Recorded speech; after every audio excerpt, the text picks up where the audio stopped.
I'm Christopher Schoenwald, and welcome to Life as a show intently focused on helping people find their professional pathway by exploring and unearthing the details of jobs from around the world. Before we get into today's episode, I just want to throw this out there. I have a channel over on YouTube, Life as a ... which basically hosts highlights from these audio conversations that I have with these great guests. They typically run 10 to 15 minutes, and they're there to kind of present a different vantage point. You know, for people that aren't into audio, aren't into podcasts, but are still looking for career advice, ideas, help, all that great stuff, send them over to YouTube. Like I said, Life as a ... And if you do get over there, I would love that like or subscribe. I mean, it's the best way to let that algorithm know that the content is worth sharing and should be out there. So anyway, I do thank you for letting me plug this a little bit, but I think it's about time to get into today's episode.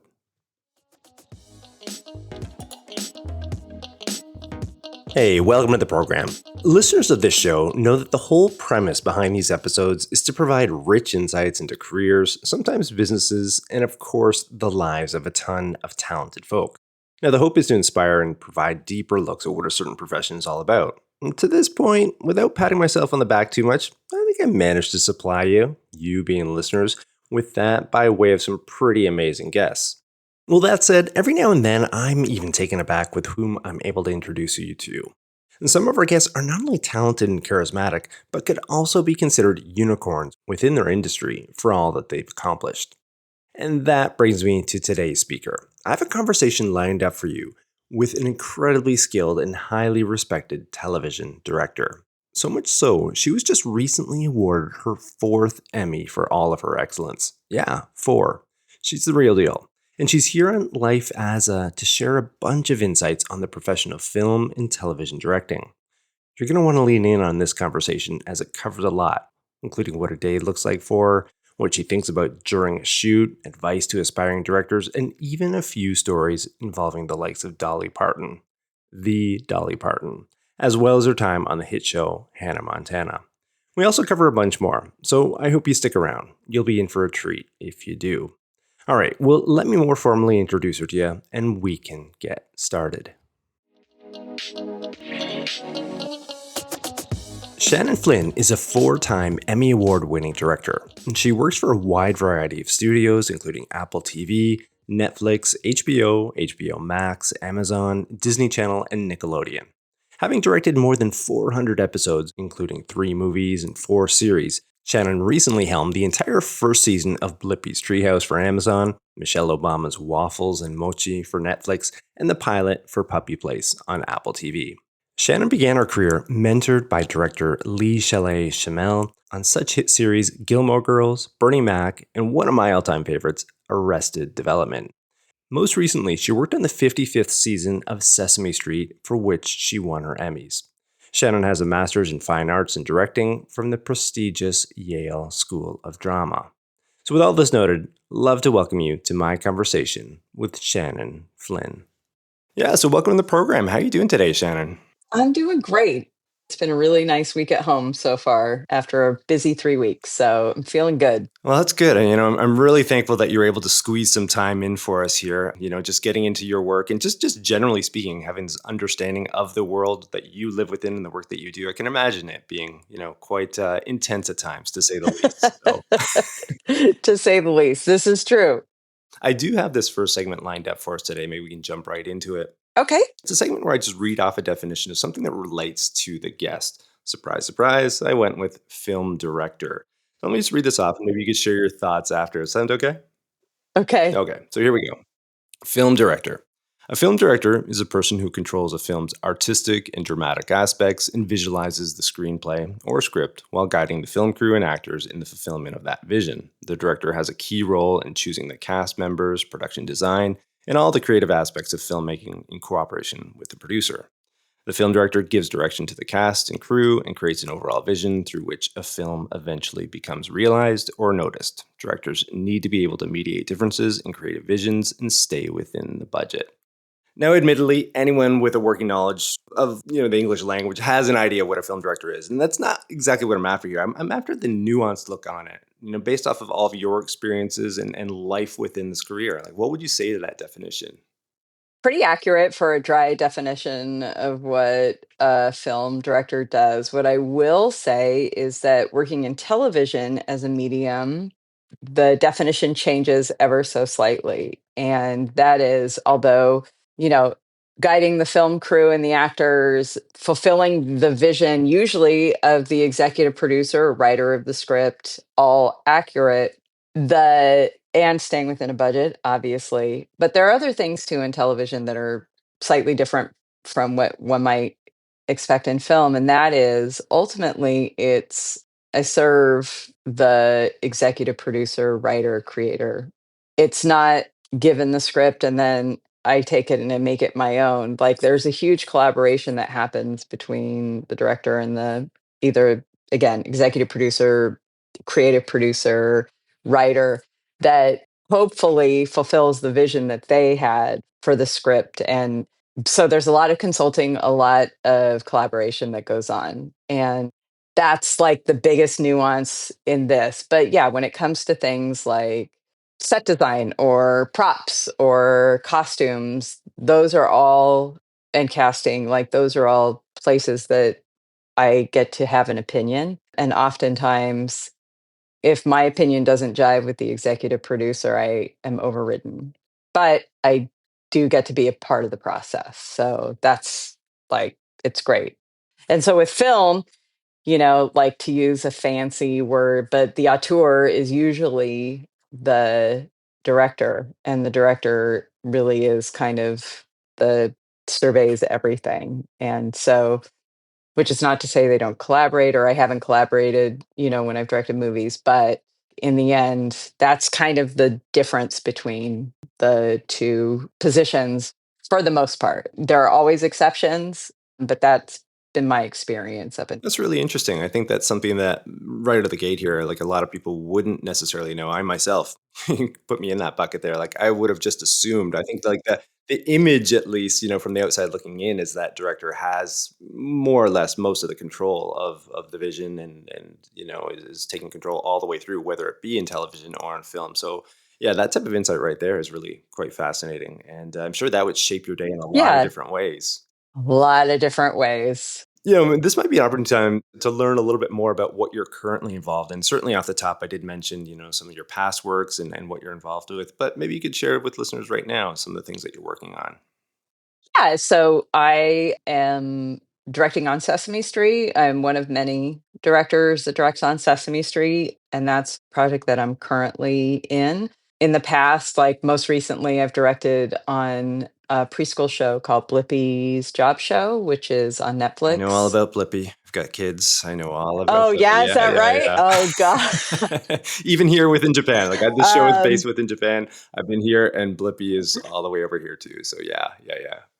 I love it. And I really do love working on Blippi. It is incredible. Such a fun project to be involved with and a great actor who plays Blippi and Mika. It's a lot of Oh, I fun. And bet. again, a very collaborative atmosphere, and I've gotten to see places that I never thought I'd get to go before. So that's pretty much been my last year was between Sesame Street and Blippi.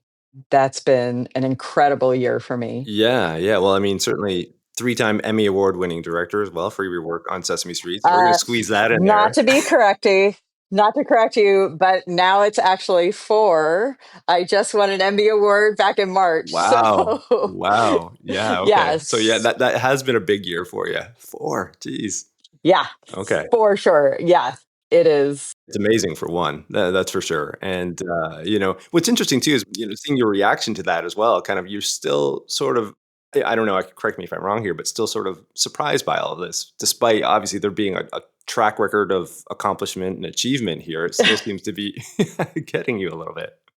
If there's one thing, the people from whom I learned this being a television director, I started in theater. So the people that I learned from, though, the one thing that was said over and over again is, may you never get used to this. May you never feel like it's a job and something that you take for granted. And I think that that's definitely something that I have tried to sustain in all this time is that I just, It was never something that I ever expected to have happen. So then to have it happen just makes me, Oh, yeah. I just yeah.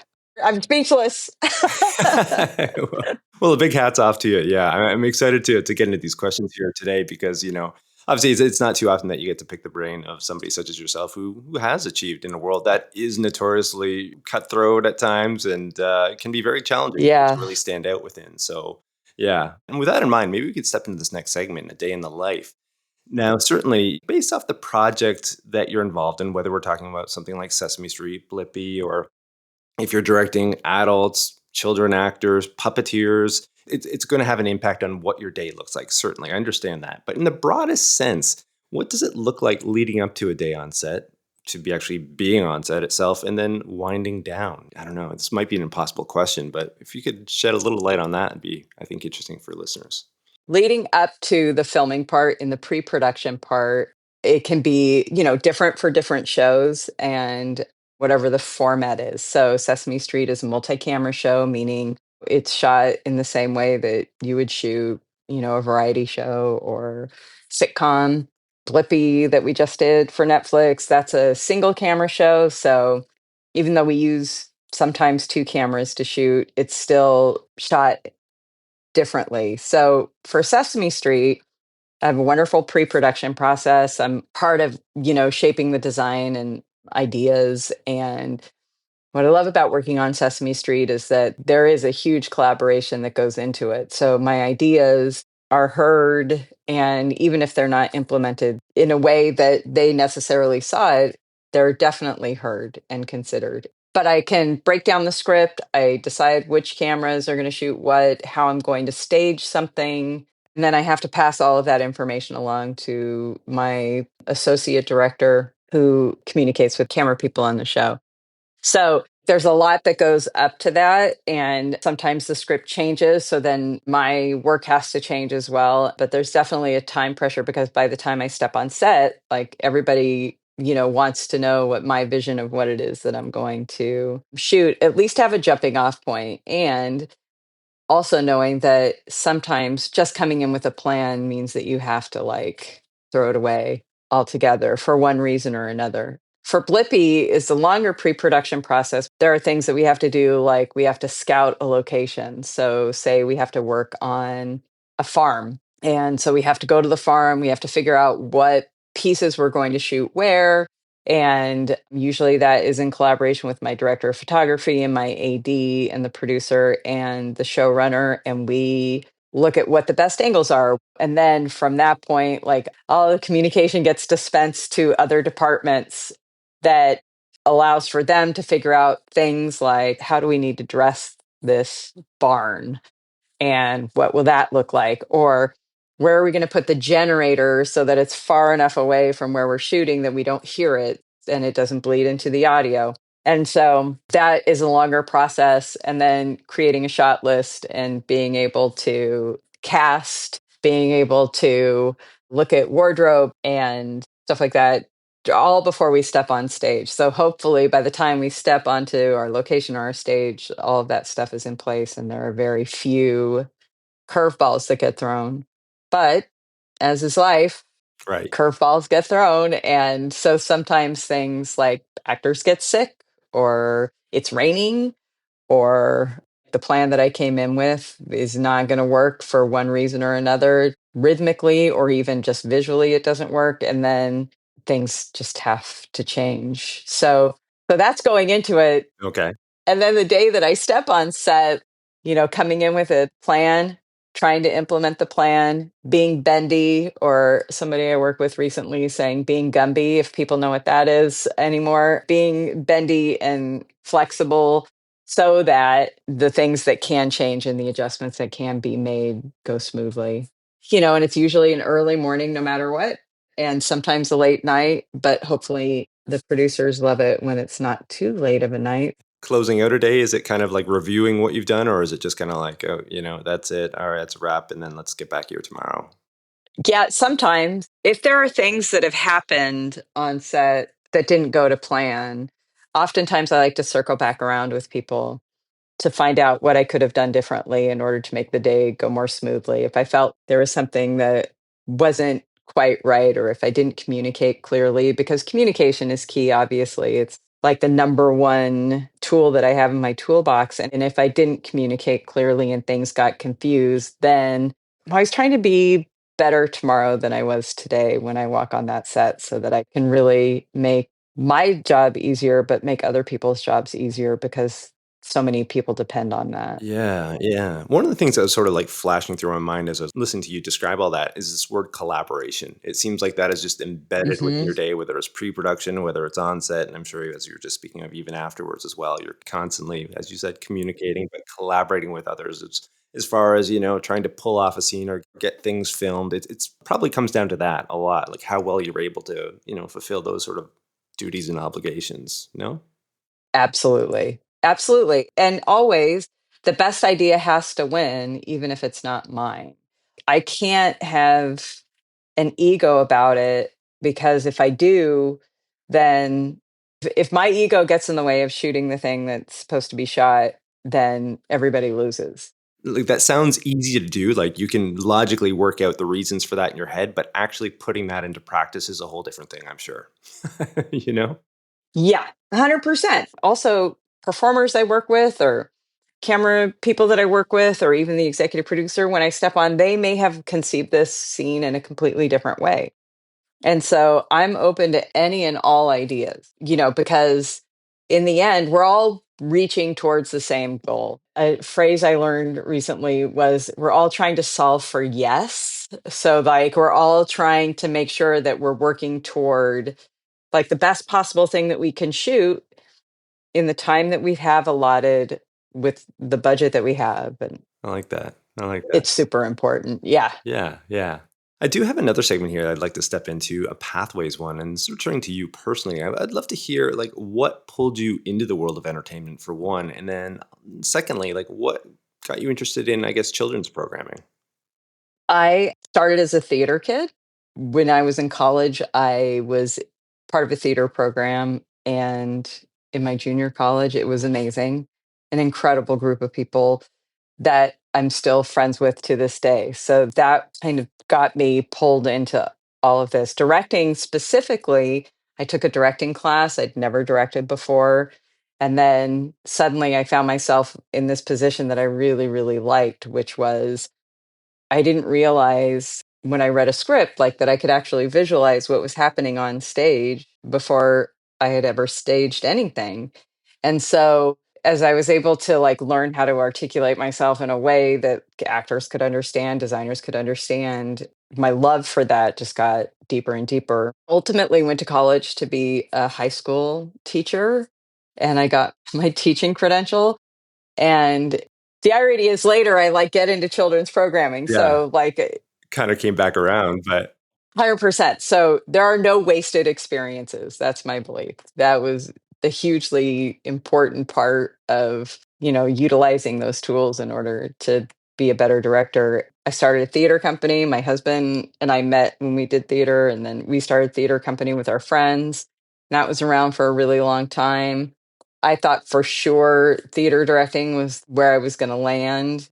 And I went to the drama school at Yale, which was great in the directing program and learned a lot about classical theater and the foundation of what theater is based on. And I thought, yeah, I'm going to go to New York. I'm going to be a theater director. And I had a conversation with an alumnus of the program. And he said, have you ever considered directing for television? And I was like, isn't that selling out? And he was very kind. And he put it in terms that I could understand, which was I get to direct a new play every week. And I thought, oh my God, I'd never considered that. And if I think back on my life, I love sitcoms, like from watching programs with my family as a kid, until right at that moment, I thought, oh yeah, I really love comedy. This might be amazing. And 2 years later, and I grew up in Southern California, 2 years later, never been on a soundstage before. My husband and I moved back from New Haven, and I hooked in with an amazing woman who became my mentor and spent 3 years learning from her. on some rather large, hit television programs, sitcoms themselves, right? Arrested Yes, Development, Bernie yeah, Mac, you know, Arrested Development. yeah. Yeah, Gilmore Girls, That's the other one, yeah. things, and then, Yeah, yeah, other shows that didn't really last very long. well, hey, those 3 right there kind of put you on the map a I little was bit thinking and, more, learned a lot from, yeah, I'm guessing. absolutely. While we were together, she directed 3 sitcoms for Disney Channel. She directed The Sweet Life, Hannah Montana, and another show called Sunny with a Chance. And Hannah Montana, there was just something about that show that I really connected to and with those actors and that cast. And she helped me get an episode of Hannah Montana. Disney Channel, I'd been around, so Disney Channel knew me, but she knew it was time. And I had found out that I was pregnant with my first child. So I think there was a kind of impetus to just really kick me out of the nest at that point. Well, what a way to do it. Do a program like I that. know. Must have been a whirlwind, but And it was just starting. yeah, just what a way Yeah. to kick things off. I mean, and also, so I booked that episode. And then while I was there on set, so I could watch other directors and familiarize myself with, what their process was, they needed an acting coach on the show. And so I became the acting coach for all 4 seasons on Hannah Montana. So there was a single episode that I did not miss one episode. And I had 3 kids while I did that show. Yeah, that must have been an intense time.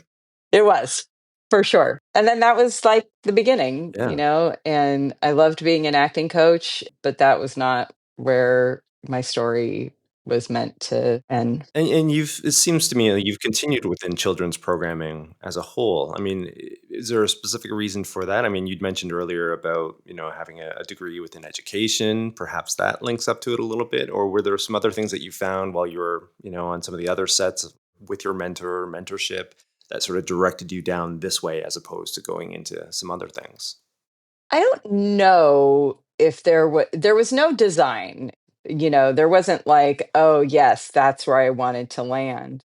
Hannah Montana was definitely the first opportunity that presented itself. And and so I took it. And from that point, those were the opportunities that continued to present themselves. So it has, obviously continued in this genre. I have done other things too, but the majority, 95% of my work is in young children, or even young adult YA TV. So I don't mind it. Yeah, yeah, yeah, yeah. Well, certainly you're having quite a lot of success within that realm. So yeah, why would you? You want to move out of it? You know, For sure. you got the formula down. It would seem just this question popped in my head. I mean, you hear this sometimes with actors when they're speaking about not wanting to get typecast into a certain type of role. Perhaps is that something that goes through the minds of directors as well? I would assume yes, but all the same. Yeah, it does. There are other goals that I have. I know this will be a question for later, but there are other goals that I have that I would love to pursue. And so it is it is hard to break out of a genre once you've been put there. My hope is that, at some point there will be another opportunity that presents itself in a different genre, hopefully. Yeah, yeah, certainly. Yeah. In the meantime, I really don't mind it. So yeah. Right, right. I would assume too, as the deeper you get into it, obviously your network's building, and people understand the work that you do, the quality of it, and opportunities sort of develop from there. And throw in a little bit of serendipity at times as well, and there you go. You can find your way into something new. Absolutely. Yeah, it's a big part of it. Yes, exactly. Exactly. We got another segment here I'd love to get into, Q&A discovery. We've got a few questions lined up for you here. And, certainly the world of entertainment holds a lot of interest for people. Actors, directors, are revered by many. And as such, I mean, thousands upon thousands of interviews have been conducted. And I think based off of that, people have this certain like archetype, of what an actor is, what a director is. And we kind of looked at this earlier in Coloring Wikipedia segment. But I'm curious whether or not, like, from your perspective, is there anything that people are missing? Like when they think of like an outsider looks at a director and what they do, is there something that just they don't have right, or they're a little bit off in their assumption of what it's about? Is there anything there that you'd be able to comment on? I think that there's probably a misconception that there's this like lavishness about working in the entertainment industry. When people think of directors in television and film, they're usually thinking of people like Ryan Coogler or Steven Spielberg, Catherine Bigelow. Like there are people that have definitely reached a certain pinnacle, and a lot of the directors that work are just journey people working as storytellers, which I know that just sounds so pretentious and it came out of my mouth. But But it it's it fitting, yeah, is it works. it Yeah. Yeah, yeah, yeah. but I think that there's this perception that some people might perceive directors to be, the like oldie timey beret wearing with a large megaphone, and that there are these dictators that work as directors. There's total control. And the bottom line is that the nuance of being a director is a lot deeper.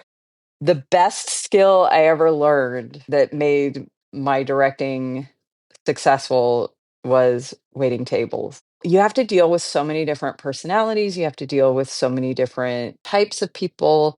And when I waited tables, I was a really great server. And if this directing thing doesn't work out, I'm going to go back to serving. But I learned so much about, tolerance, patience, kindness, and how to communicate with people differently in the same information different ways, because I could tell within 5 seconds of walking up to a table what that table was going to be like. 97% accuracy. And so I can tell when I'm like dealing with different people how to communicate with them differently. And I think that that skill can definitely be put to use in any job. The service industry is woefully underappreciated, I think. But that's my job.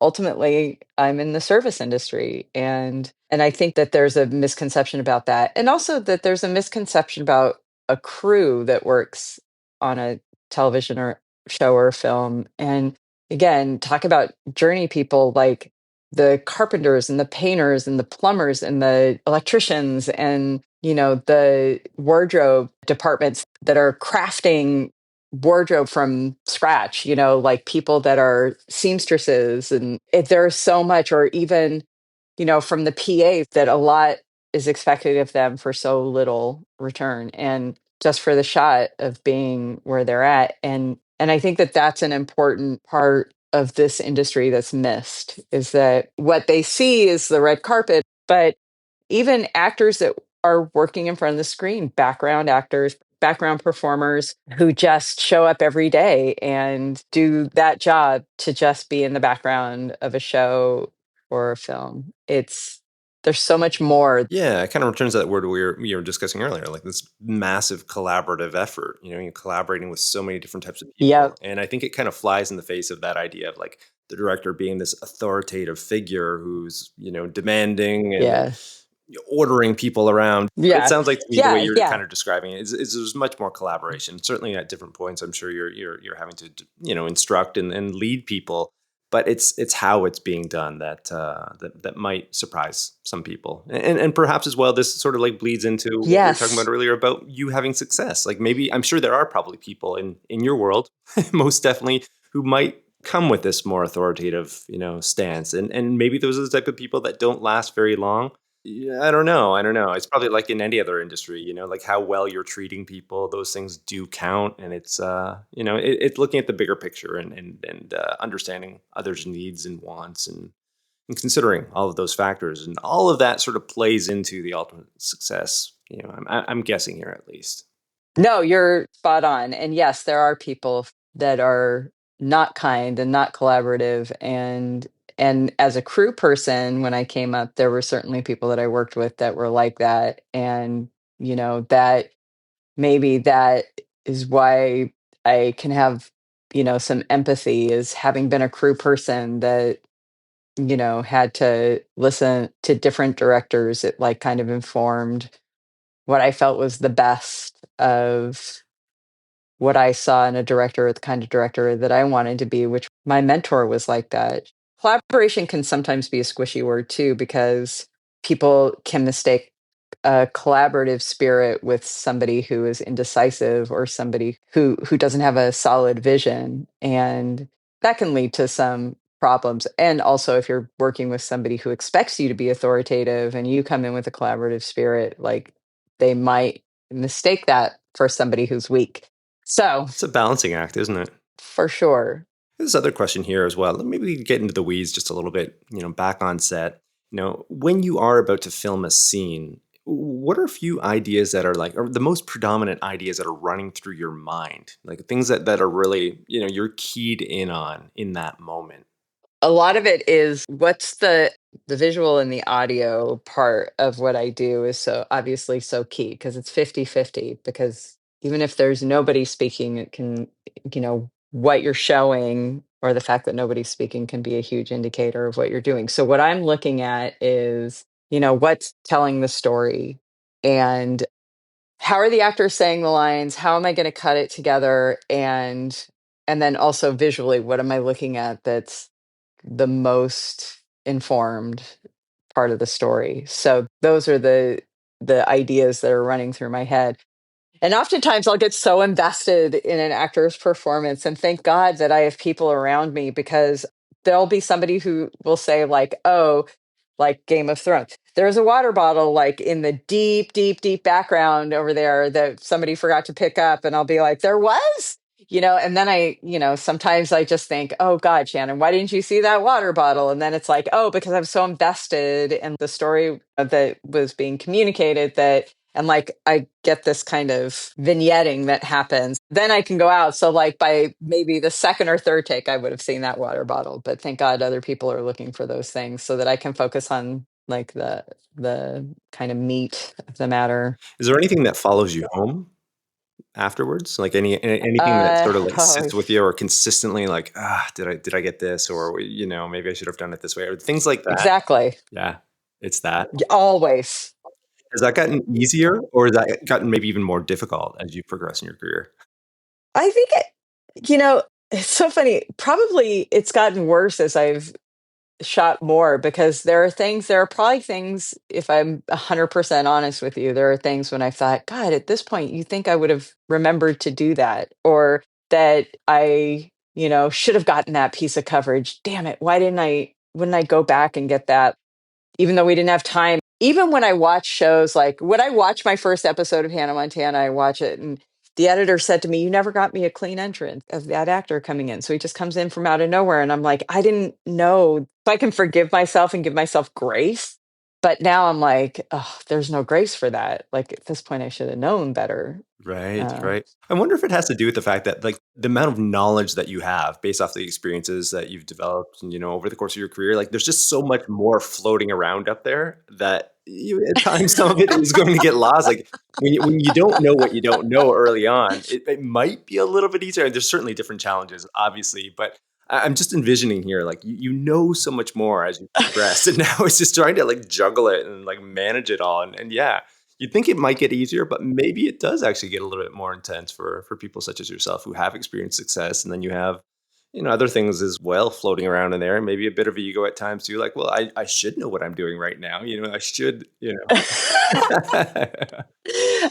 know what? I'm going to put that in my list of things that I have to look at the end of the day. But anyway, that just remind me that, yeah, actually, there is some grace there, that there are other things that you know what I mean? It's like whack-a-mole, Yeah, like I couldn't focus on that because I had to focus on this. But yeah, you're right. You're right. You're absolutely right. yeah. No, I like that insight there. I've got one last question here.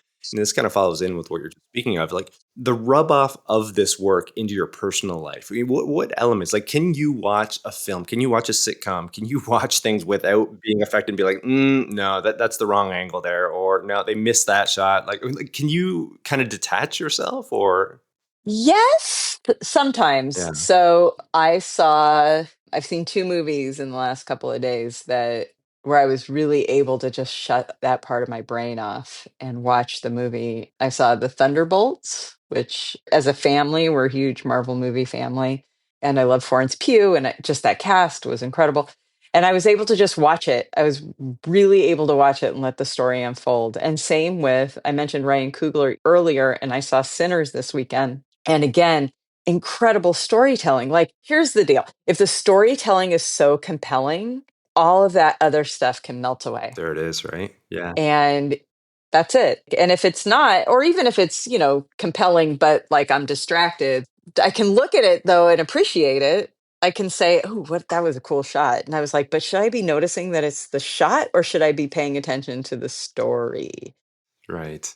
So yeah, it's one of those interesting Yeah, situations. yeah, I would imagine so. I like that unto itself could make your life a little bit more interesting, I suppose, if you are able to control it. You know, if you're able to say like, okay, this Yeah. is my free time now. It's time to enjoy, and if you can detach in that way. Yeah. So I've heard like others who are involved in the industry actually enjoy that at different points. That becomes part of their viewing experience. That they intentionally turn it on as something to kind of like look into, and maybe if they're speaking with somebody else in the industry, if their partners in the industry, this becomes like conversation points as well of watching a program. 100%. Yes, absolutely. And especially if it's a director that I love, I can have a deep appreciation for their craft and their handiwork when I'm watching it. So, my fear is that I've raised kids to watch movies differently than most might, and I'm like, oh, did I say those things out loud for them to notice? But the other thing too is, it's like I don't know a lot about, oil painting, but I can go look. One of my favorite artists is Magritte, and I love his work and I can appreciate his work. And the thing is too, I love appreciating it on for what I see, and I don't necessarily do a deep dive into Magritte's work to say, oh, when he painted that cigar, what he was really saying was blah, blah, blah. And I'm like, I look at paintings that I've seen, 20 years ago, and I can go like, oh, I never noticed that before. So that it's a constant rediscovery. And I can do that with film too. As I get more knowledge, I can appreciate more of what went into it so that so many years later, one of my favorite movies is Jaws. And I can watch that movie now. I can quote it. And I just have such a deep appreciation for the way Steven Spielberg directed that movie. And now I see things where I'm like, oh, I bet he looks back on that and look, and wishes maybe he did things differently. But anyway, so yeah. Interesting insight. Yeah, yeah, yeah. I think like with film, like that's something that a lot of people experience. Like there's films that I'm sure people have seen many times over. But from the perspective of somebody such as yourself who's watching it again, and just the level of appreciation develops over time based off of your experience, based off your knowledge and what you've accrued across your career. It changes that experience. That's interesting. I hadn't really considered it that way. Yeah. Maybe we could slide into yet another segment, a water cooler story segment here. And I'm really quite eager to hear what you have for us Yeah. today. Any stories that stand out? Oh boy, there's so many that I have had the opportunity to work with so many incredible people just on Hannah Montana alone. As the show gained popularity, there were more and more celebrities that wanted to be on the show and be a part of the show, and just the idea of things that was my job. It was my job. It was my job to, run lines with the actors. It was my job to run lines with celebrities. And like everybody who came on that show was, for the most part, very kind and wanted to be there and was so excited to be there because they all had kids. And then their kids were going to get to watch them on this like really popular show that they got to be a part of. And huge standouts for me were like Dolly Parton was on the show several times, and she was the definition of grace. She was incredible. She was kind. What you see is what you get with Dolly. And she also knew her worth. She told a story on set about, this is public knowledge. I'm not telling tales out of school, but like Elvis wanted to buy one of her songs. I think it was I Will Always Love You. And they were like, we want to buy this song. And she's like, that's fine. He can sing it, but I own it. And they were like, no, no, no. Elvis owns every song that he sings. And it was like, well, nope, then he's not going to own this one. What I took from that was just this person. And if you know Dolly's story, then you would know that like a person who stood up for themselves in that way after how she grew up, it was like, yeah, she knew her worth. She knew her songs were incredible and that she wanted to keep them and they weren't for sale. And so I think that just being able to hear that out of her mouth, it was Yeah, yeah. unreal. And there were lots of moments like that on set because we also had, like Rob Reiner, who was on set with us because he did a part, or Larry David did a part on Hannah Montana. And then, there was one time when we had like all of these celebrities jammed in one because they all wanted to be on it. So we had like Ray Romano and Donny Osmond and, just this like cast. And this is still rather early in your career too, right? Like this was still like when you were kind of getting started, like your first official sort of gig, right? I mean, there Yes. must have been like pinch me moments every Yeah. other day on set for you at that point. Totally. All these years later, being on Sesame Street, I have similar moments. Most of the people that I've met are just incredibly lovely humans and also appreciate being there. And then as a director, when I'm directing actors that are celebrities that like they're still actors and they still need direction and I have a job to do and I might be like terrified on the inside, but I had to learn to suppress that fear and do my job. And so, That becomes a skill unto itself over time, I'd imagine, right? You know, because probably initially that might have been a yeah, bit yeah, difficult, but, the more I've kind of, like, studied people and just been around so many different types of individuals, just even on this podcast, so many different industries, like, it's interesting how yeah, people can kind of, like, yeah, compartmentalize and when you're in this role, you take on, the duties and responsibilities associated with it, and you're able to kind of like step out of the person, like that personal side. I think like the further people progress in their careers, they get really good at this. And as humans, I think we're quite good at this based off social situations and whatnot. We're able to turn things on and off, but all the same, it can be difficult, especially early on. And your world would strike me as one that becomes a skill unto itself that you really have to develop over time. yeah. And then when to step forward and end the discussion and make a decision and move forward, to know when that time has come, knowing that people's feelings might get hurt or that people may not have had their voice heard at a certain point. You have to be like, okay, we're done. This is the way we're doing it. Yeah. Well, Shannon, I know I've taken a bunch of your time. I do have one last request here, and this is like words of wisdom. Any advice that you'd be able to give to a young person who is perhaps interested in this line of work that you're involved in? What would you say to a person like that? This is going to sound very cynical, but this is what I was told in one of my first theater classes was if there is anything else that you want to do besides this, do that.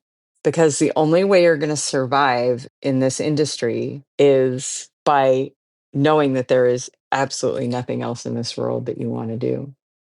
And there are times when I've been like in a valley of, where work has kind of slowed down. And even then, I'm like, okay, so what am I going to do?